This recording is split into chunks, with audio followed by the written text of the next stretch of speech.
Hello बच्चों। तो बच्चों, आज हम एक नया चैप्टर स्टार्ट करेंगे, that is control and coordination. Biology का बढ़िया चैप्टर है, इसमें से एक दो क्वेश्चन आ ही जाता है। इसका बच्चों सबसे पहले टॉपिक है नर्वस सिस्टम। नर्वस सिस्टम क्या होता है, मतलब एक थोड़ा सा एक एग्जांपल के थ्रू समझते हैं इसे।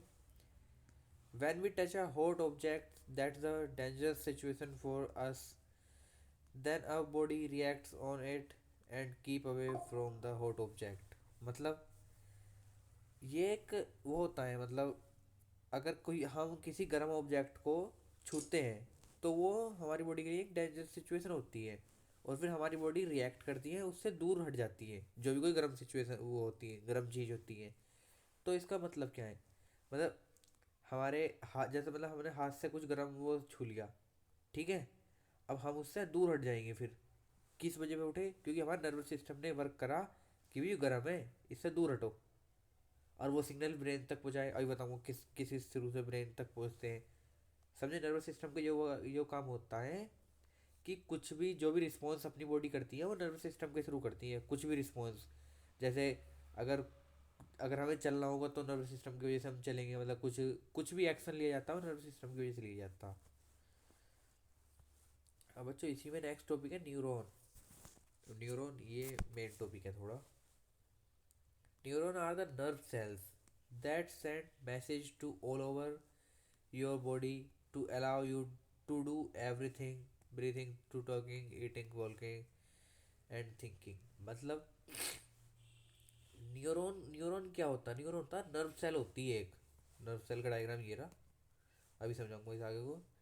न्यूरॉन होते हैं नर्व सेल जो क्या send message to all over your body. ये सारी बॉडी में मैसेज सेंड करता है, क्या, टू डू एनीथिंग, कुछ भी करवाने की नहीं, मतलब यो बॉडी में मैसेज सेंड करता। किसके थ्रू, नर्व सेल के। न्यूरॉन मैसेज सेंड करता पूरी बॉडी में, जैसे अभी बताया ना मैंने कि जैसे हमने हाथ लगा लिया गर्म चीज़ पे तो वो पीछे को उठता। तो मैसेज किसने सेंड करा, न्यूरॉन ने। किसकी सहायता से, भाई नर्व सेल की।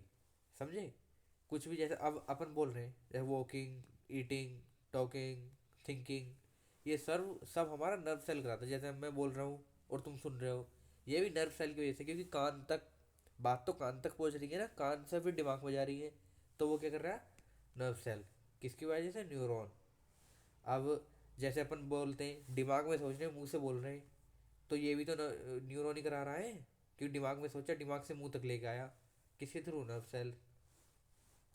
ये जो डायग्राम है, डायग्राम एक बार अपना ये बनाना सीख जियो और इसे याद कर लो बस।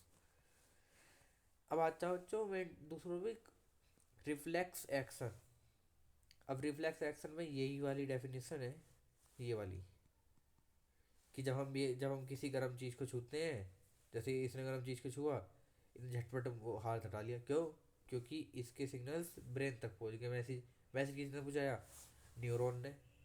देखो, सेंसरी न्यूरॉन, न्यूरॉन ने मैसेज पहुंचा दिया इनको, भाई गर्म है, हटाओ इस हाथ को यहाँ से।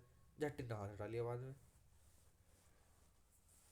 ओफ, अब आता बच्चों ह्यूमन ब्रेन। ह्यूमन ब्रेन को पहले डायग्राम देखो, ये होता है डायग्राम। ह्यूमन ब्रेन के बेसिकली तीन पार्ट होते हैं, पहला फोर ब्रेन, दूसरा मिड ब्रेन, तीसरा हिंड ब्रेन, ठीक है। अब फोर ब्रेन में आता सेरिब्रम। सेरिब्रम क्या होता, ये होता है जो लार्जेस्ट पार्ट ऑफ ब्रेन, ठीक है, और कंट्रोल वोलेटाइल एक्शंस, ये बड़ा सबसे बड़ा पार्ट होता है सेरिब्रम। अब आते हैं मिड ब्रेन पे, इसका को सब जानती हो। मिड ब्रेन यहाँ जो होता है, ये किस चीज़ के लिए वो होता है रिस्पॉन्सिबल, ये था आइज रिलेटेड रिफ्लेक्स एक्शन। जो भी हम आंखों से देखते हैं उसके रिफ्लेक्स एक्शन के लिए क्या होता है, मिड ब्रेन रिस्पॉन्सिबल होता है। और अब आते हैं बच्चों थर्ड पे, hind brain. Hind brain pons, ये किस चीज़ के लिए होता है, रेस्पिरेशन। मेड्यूला, रेस्पिरेशन के लिए होता है। मेड्यूला मेड्यूला बेटे हार्ट बीट्स और वोमिटिंग के लिए रिस्पॉन्सिबल होता। और सेरिबेलम, ये किस चीज़ के लिए होता है, बैलेंस पोस्चर बॉडी, मतलब जो हमारा बॉडी पोस्चर होता है उसे बैलेंस करता। समझ गए, तीन पार्ट होते हैं, fore brain, mid brain, hind brain.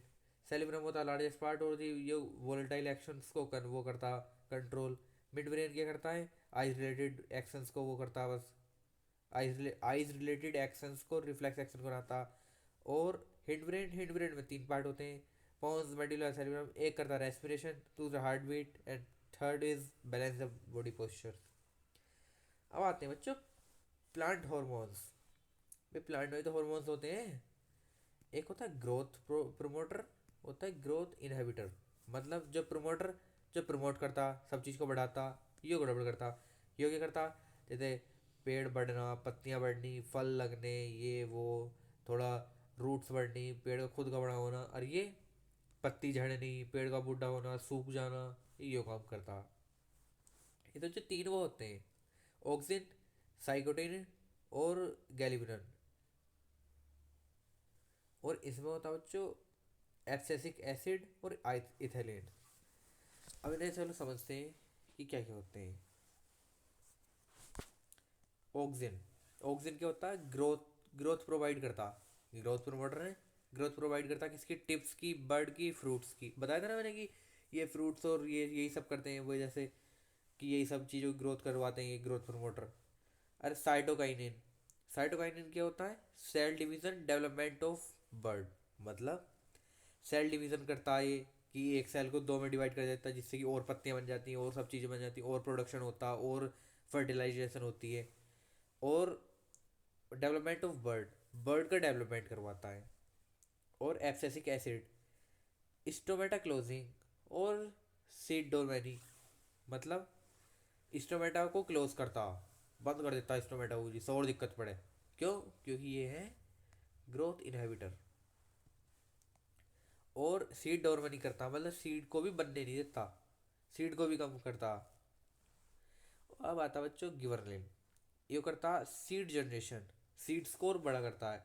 Break Dormani, मतलब जो यो सीड्स को बनने नहीं दे रहा था ना, यो बनने नहीं दे रहा था एब्सिसिक एसिड, तो ये करता इसे ब्रेक कर देता और उनको भी बढ़िया करके चल।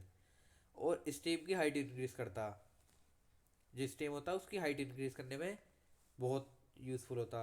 अब आता बच्चों इथाइलिन, इथाइलिन करता है रिविंग, मतलब फल का पकना, जो पकता वो इसकी वजह से पकता, पक के टूट जाता फिर बस। और बच्चों वो स्पाइनल कोर वाला, स्पाइनल कोर्ड तो शायद टॉपिक से कट गया है, वो आ नहीं रहा, नहीं तो वो अच्छा टॉपिक था। बस